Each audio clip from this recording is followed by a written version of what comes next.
Assalamualaikum dan selamat sejahtera. Dalam video kali ini saya akan review dan compare dua biji mouse yang boleh dikatakan adik-beradik dari Razer, which is Baselis V1 dan V2. Jadi, tanpa lengahkan masa lagi, jom!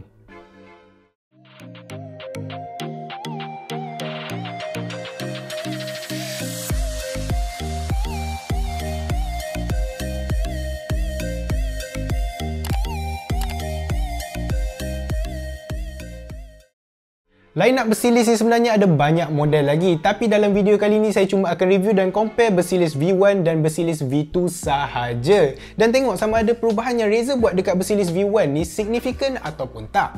Mula-mula sekali saya akan compare kedua-dua produk ni dari segi design dia. Kedua-dua model menggunakan material plastik yang non-glossy, cuma beza antara V1 dan V2 ni permukaan dia lain sikit. Untuk V1 ni dia lebih smooth, tapi untuk V2 pula dia macam kasar sikit, which saya prefer. Untuk bentuk pula, dua-dua ergonomik dan menggunakan bentuk yang sama dengan sedikit perbezaan yang mana model V2 ni nampak seakan-akan mouse Logitech G502. Tak pasti sama ada Razer ambil ilham dari Logitech G502 ataupun tak, tapi memang tak boleh dinafikan yang bentuk dan design dia hampir sama.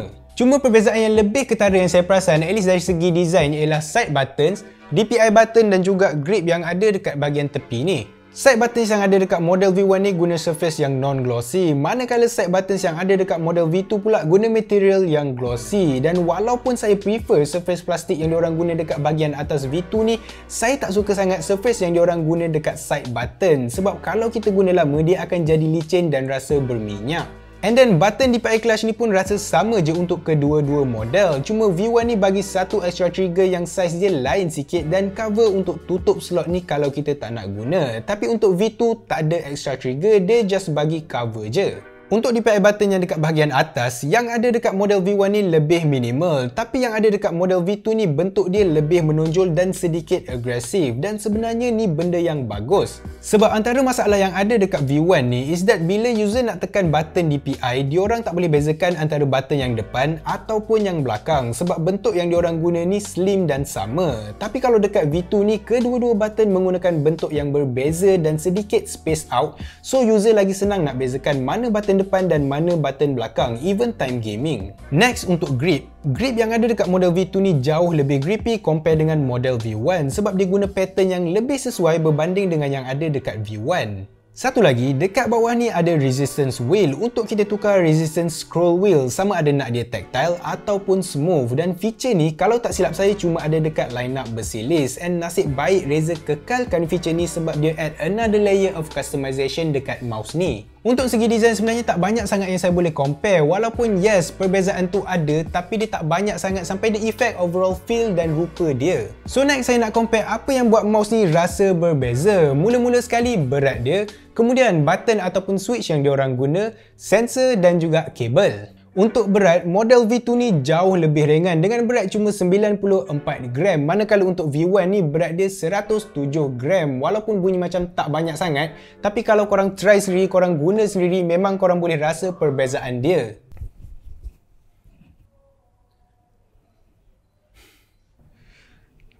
Mapulah pulak. Depends korang prefer yang lagi berat ataupun yang lagi ringan. Cuma trend sekarang ni of course lah, makin ramai pilih mouse yang lebih ringan.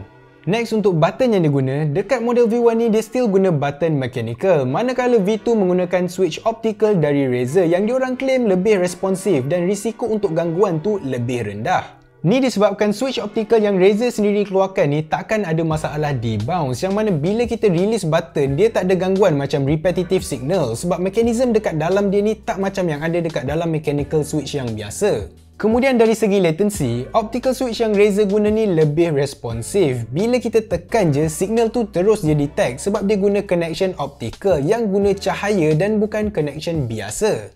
Even kalau kita klik pun dia rasa lain. Untuk V1 ni mouse klik dia lebih tactile dan clicky, manakala untuk V2 ni dia lebih lembut, tapi dalam masa sama dia still tactile, cuma dia tak se-tactile model V1.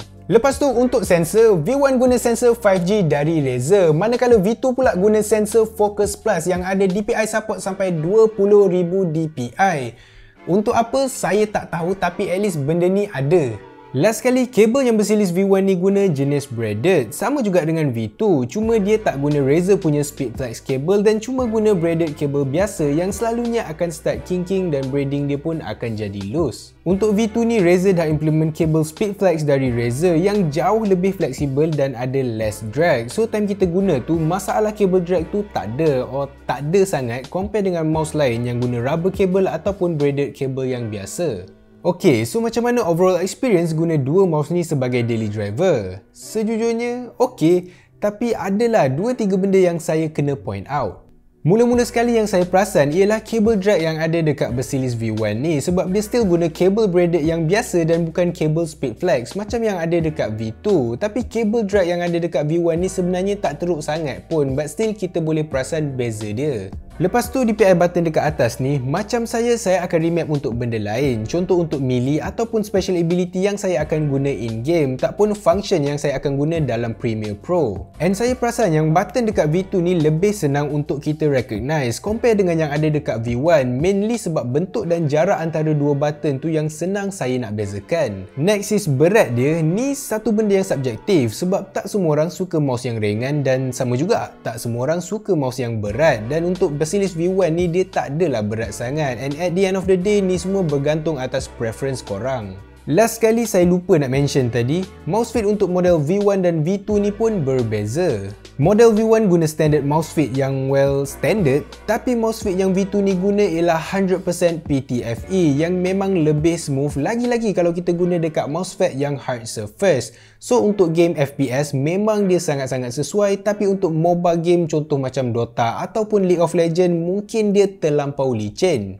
Kalau ikutkan line up bersilis ni memang khas untuk FPS gamer sebab dia punya DPI clutch button ni, tapi tu tak bermaksud yang dia tak sesuai untuk game lain. Plus bentuk dan size dia ni sangat-sangat selesa. Sebab sebelum ni saya guna Razer Viper as daily driver saya dan saya dah terbiasa dengan bentuk mouse yang ambidextrous. Tapi bila saya guna bersilis V1 dengan V2 ni, to be honest, bentuk dia ni lagi selesa. Untuk bersilis V1 ni harga dia RM199, manakala untuk bersilis V2 pula harga dia RM379. Dan walaupun V2 ni ada improvement compare dengan model V1, saya tak rasa yang improvement dia tu berbaloi untuk kita bayar lebih. Yes, ada benda yang saya suka dekat V2 yang tak ada dekat V1, tapi macam saya cakap tadi, dia punya improvement tu tak cukup convincing lagi untuk saya pilih V2. At least bukan dengan harga yang dia offer sekarang ni. Saya tak cakap yang bersilis V1 ni untuk semua orang. Kalau korang ni jenis main game secara kompetitif, memang saya akan recommend V2 compare dengan V1. Tapi kalau sekadar korang nak mouse yang ergonomik, cari feature yang ada dekat V1, lepas tu nak sensor yang accurate, baik korang ambil V1 je. Dekat sini pun korang dah boleh jimat banyak. So, saya nak tanya korang, model mana yang korang sanggup habiskan duit? Bersilis V1 ataupun bersilis V2? Sila komen dekat bawah.